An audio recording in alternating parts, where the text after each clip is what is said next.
வஸ்ஸலாமு அலா மன் லா நபிய பஅத. கண்ணியத்துக்குரிய சகோதரர்களே, பெரியார்களே, நோன்பின் சிறப்பு தொடரிலே நாங்கள் கடைசியாக நோன்பினுடைய சட்ட திட்டங்களை நாங்கள் பார்த்து வந்தோம். தற்பொழுது நாங்கள் நோன்பில் எங்களுடைய அனைத்து இபாதத்துக்களும் உயிரோட்டமாக இருக்க வேண்டும். அதில் குறிப்பாக அல்லாஹ்வோடு உரையாடக்கூடிய அந்த தொழுகை, நாங்கள் அதில் மிக அவதானமாக அதை உயிரோட்டமாக ஆக்கிக் கொள்வதற்கு நாங்கள் பார்க்க வேண்டும். கண்ணியத்துக்குரிய சகோதரர்களே, தொழுகையை நாங்கள் பற்றி பார்க்கின்ற போது பல இடங்களில் பல்வேறுபட்ட முறையில் நாங்கள் அதை படித்திருக்கிறோம், அதை தெரிந்திருக்கிறோம். அந்த தொழுகையை உயிரோட்டமாக ஆக்க வேண்டும் என்று பல முயற்சிகளை செய்திருக்கிறோம். உண்மையில் கண்ணியமானவர்களை, தொழுகையை பற்றி நாங்கள் பார்க்கின்ற போது அதுதான் ஃபஹிய இமாதுத்தீன், மார்க்கத்துடைய ஒரு தூணாக இந்த தொழுகை இருக்கிறது. இந்த இஸ்லாத்தினுடைய அனைத்து தலையாய வணக்கங்களிலும் தொழுகை மிக முக்கியமானது என்பதை நாங்கள் விளங்கிக் கொள்ள வேண்டும் கண்ணியமானவர்களே. ஏனென்று சொன்னால் அல்லாஹுடைய உணர்வோடு நாங்கள் தொழுவதற்கு பழகிக் கொள்ள வேண்டும். சிலர்கள் தொழுகிறார்கள், வெறும் சடங்குகளாக தொழக்கூடியவர்களை நாங்கள் பார்க்கின்றோம். வெறுமனே எந்த ஒரு அர்த்தமும் தெரியாமல், துஆக்கள் தெரியாமல் தொழுதுவிட்டு அவர்கள் செல்லுகிறார்கள். அதன் மூலமாக அவர்களுடைய வாழ்க்கையில் பாவம் நிகழ்கிறது. அது அவர்களுக்கு மறுமையில் அல்லாஹ் சொல்லக்கூடிய சுருட்டி எறியப்படக்கூடிய தொழுகைகளாக மாறுகிறது.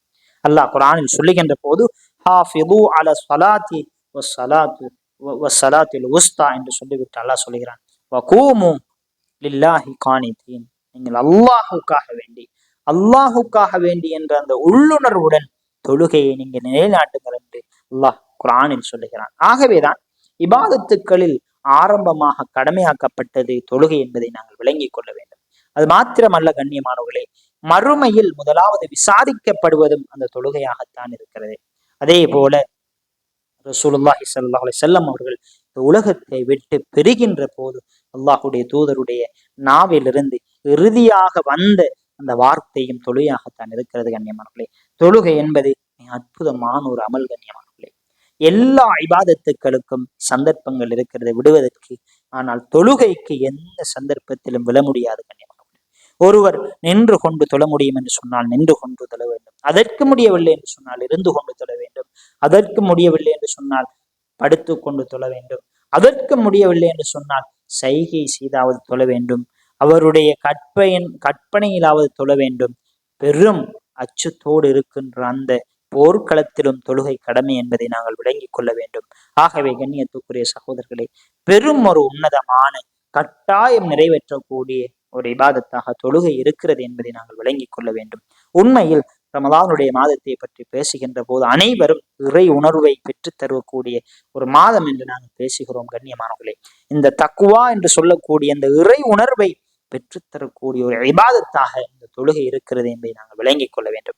ஏனென்று சொன்னால் அல்லாஹ் குர்ஆனில் சொல்லுகின்ற போது அலிஃப் லாம் மீம் ஸாலிகல் கிதாப் லா ரைப ஃபீஹி ஹுதல் லில் முத்தகீன், இந்த குர்ஆன் இருக்கிறதே, இந்த குர்ஆன் இறை உணர்வு பெற்றவர்களுக்கு நேர்வழி காட்டியாக இருக்கிறது அல்லாஹ் சொல்லிவிட்டு அல்லதீனஹும் பில் கைபி வயகீமூன ஸலாத்த அல்லதீன யுமினூன பில் கைபி, அவர்கள் மறைவானவற்றை நம்பிக்கை கொள்வார்கள். வயுகீமூன ஸலாத்த, தொழுகை நிலைநாட்டுவார்கள். இந்த இறை உணர்வு பெற்றவர்கள் இருக்கிறார்களே, இவர்களுடைய தொழுகை, இவர்கள் எப்படி பேணுதலாக தொழுவார்கள் என்பதை அல்லாஹ் குர்ஆனில் சொல்லுகிறார். ஆகவே இந்த தொழுகையின் மூலமாக மறைமுகமான வணக்கத்தை ஏற்றுக்கொள்வதன் மூலமாகத்தான் இவர் ஒரு முத்தகீனாக இறை உணர்வு பெற்றவராக இந்த உலகத்தில் வாழுகிறார் என்பதை நாங்கள் விளங்கிக் கொள்ள வேண்டும்.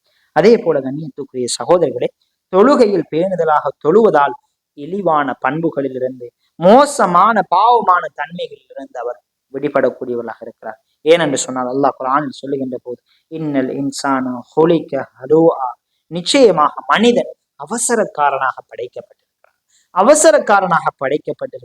இதா மஸ்ஸஹு ஷர்ரு ஜஸூஆ, அவனுக்கு ஒரு கெடுதி நிகழ்ந்து விட்டு என்று சொன்னால் அவன் பதறிக்கொண்டிருக்கிறான். அவனுக்கு கெடுதி வருகின்ற போது பதறக்கூடியவனாக இருக்கிறான். இதா மஸ்ஸஹு கைரு மனூஆ, அவனுக்கு ஒரு நலவு, ஒரு பெரும் பொக்கிஷம் கிடைத்து விட்டு என்று சொன்னால் மற்றவர்களுக்கு அது கிடைத்து விடக் கூடாது என்று அவன் தடுத்துக் கொள்கிறான் என்று அல்லாஹ் சொல்லிவிட்டு சொல்கிறான், இல்லல் முஸல்லீன், தொழுகையாளிகளை தவிர. தொழுகையாளிகள் கண்ணியத்துக்குரிய சகோதரர்களே, அல்லாஹுக்கு அவர்கள் நல்ல முறையில் நடப்பார்கள். அவர்கள் அல்லாஹுடைய விடயத்தில் அவசரப்பட மாட்டார்கள். அதே போல் அவர்களுக்கு கெடுதி நடந்தாலும் சரி, நலவு நடந்தாலும் அல்லாஹுடைய உணர்வோடு இந்த உலகத்தில் வாழ்வார்கள். ஆனால் தொழுகை இல்லாதவர்களை பற்றி அல்லாஹ் சொல்லுகின்ற போது அவர்களுக்கு கெடுதி வருகின்ற போது பதட்டம் அடைகிறார்கள், நலவு வருகின்ற போது அந்த நலவு மற்றவர்களுக்கு சென்று விடக்கூடாது என்று தடுத்து விடுகிறார்கள் என்று அல்லாஹ் ரபுல் ஆலமீன் அல் குர்ஆனில் கூறுகிறான். கண்ணியத்துக்குரிய சகோதரர்களை, தொழாதவர்களை பற்றி அல்லாஹ் சொல்லுகின்ற போது மஸலக்கக்கும் ஃபீ சக்கர், சக்கர் என்று சொல்லக்கூடிய அந்த நரகத்தில் உங்களை நுழைவித்தது எது என்று கேட்கப்படுகின்ற போது அவர்கள் சொல்லுவார்கள், காலு லம் நகு மினல் முஸல்லீன், நாங்கள் தொழுகையாளியாக இருந்ததில்லை, தொழக்கூடியவர்களாக இல்லை என்று சொல்லுவார்கள் என்பதை அவர்கள் அல்லாஹ் குர்ஆனில் சொல்லி காட்டுகிறான். ஆகவேதான் கண்ணியத்துக்குரிய சகோதரர்களே, தொழுகையை வீணாக்குபவர்களுக்கு கடும் வேதனை இருப்பதாகவும் அல்லாஹ் சுப்ஹானஹு வ தஆலா வாக்களிக்கிறான். கண்ணியமானவர்களே, ஏனென்று சொன்ன அல்லாஹ் சொல்லுகிறான், ஃபஹலஃப மின் பஅதிஹிம் கல்ஃபுன் அதாஉ ஸலா, தொழுகையை வீணடிக்க கூடியவர்களுக்கு பெரும் ஃபஸௌஃப யல்கௌன கய்யா, அவர்கள் கை என்று சொல்லக்கூடிய அந்த நரகத்தில் அவர்கள் தூக்கி எறியப்படுவார்கள் என்பதாக அல்லாஹ் ரபுல் ஆலமீன் சொல்லுகிறான். கை என்று சொன்னால் அதாவது நரகத்தில் இருக்கின்ற ஒரு மோசமான உணவுகளை கொண்ட மிக ஆழமான ஒரு நரகத்தினுடைய ஒரு குழியாக கை என்பதை இஸ்லாமிய முஃபஸ்ஸிரீன்கள் எங்களுக்கு சொல்லி காட்டுகிறார்கள். கண்ணியத்துக்குரிய சகோதரர்களை, நாங்கள் தொழுகையில் அல்லாஹ்விடத்தில் நாங்கள் உரையாடக்கூடியவர்களாக இருக்கிறோம். நிச்சயமாக நபி ஸல்லல்லாஹு அலைஹி வஸல்லம் அவர்கள் தொழுகையின்பால் செல்வதில் மிக ஆர்வத்தோடு ரசூலுல்லாஹ் தொழுகைக்கு செல்வார்கள். தொழுகை அதான் கேட்டவுடன் அல்லாஹுடைய தூதர் தொழுகைக்காக வேண்டி பள்ளிக்கு சென்று விடுவார்கள். அதே போல மறுமையில் அர்ஷுடைய நிழல் இந்த தொழுகையோடு இருக்கின்ற அல்லாஹுடைய உணர்வோடு வாழுகின்ற ஒரு மனிதனுக்கு கிடைக்கின்றது என்பதாக ரசூலுல்லாஹ் சொன்னார்கள்.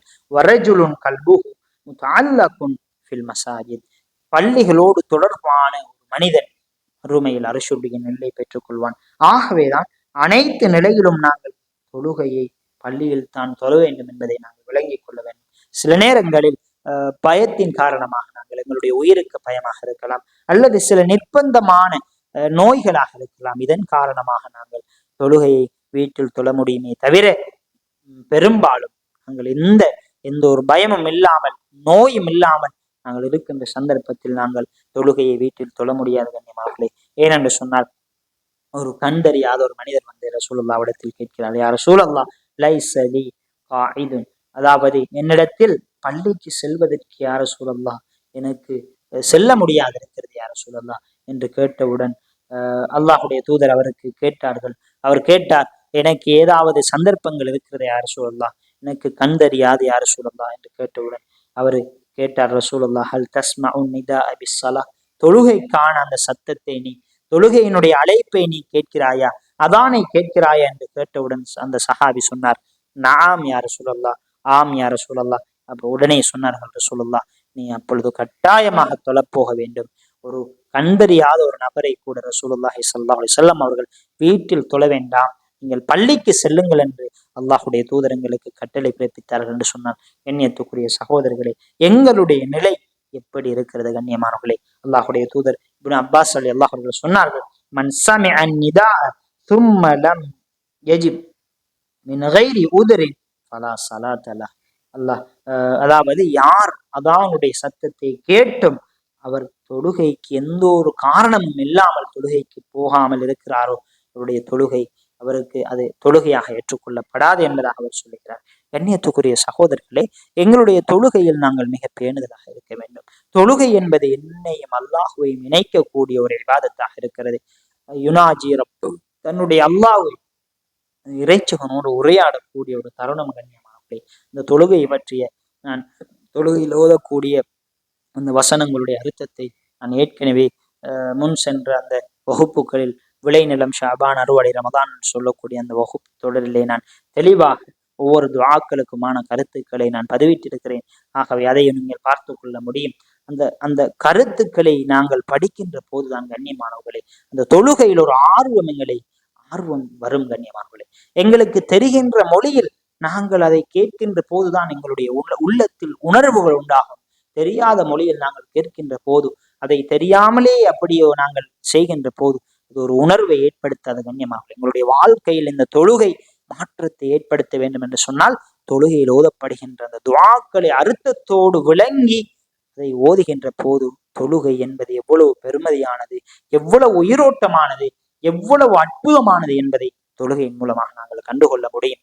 தொழுகை இல்லாமல் இருப்பவர்களை நாங்கள் மிக அவதானமாக இருக்க வேண்டும். இந்த உலகத்தில் நாங்கள் உண்மையில் தொழுகை இல்லை என்று சொன்னால் இந்த உலகத்தில் வாழ்வதற்கு நாங்கள் அருகதையற்றவர்கள். உண்மையில் தொழுகை இல்லாத ஒரு மனிதன் இந்த உலகத்தில் வாழ்வது என்பது மிருகத்துடைய வாழ்க்கையை போன்று கண்ணியமானவர்களே. ஆகவேதான் அல்லாஹ் எங்களுடைய உயிரை கைப்பற்றுவதற்கு முன் அல்லாஹின் பக்கம் சென்று அல்லாஹுடைய அடியார்களாக நாங்கள் மாறி தொழுகை என்பது இந்த உலகத்துக்கு அல்லாஹ் என்னுடைய எஜமான், நான் அவனுடைய அடிமை என்ற அந்த தனத்தை உலகத்துக்கு தெளிவுபடுத்தக்கூடிய ஒரு இபாதத்தாக இருக்கிறது. ஆகவே தொழுகையில் பேணுதலாக இருந்து எங்களுடைய தொழுகையை நாங்கள் சீரான முறையில் ஆக்கிக் கொள்வதற்கு எல்லாம் வல்ல அல்லாஹ் எங்களுக்கு கிருபை செய்வானாக. வாஹிரு தவானா அல்ஹம்துலில்லாஹி ரப்பில் ஆலமீன். அஸ்ஸலாம்.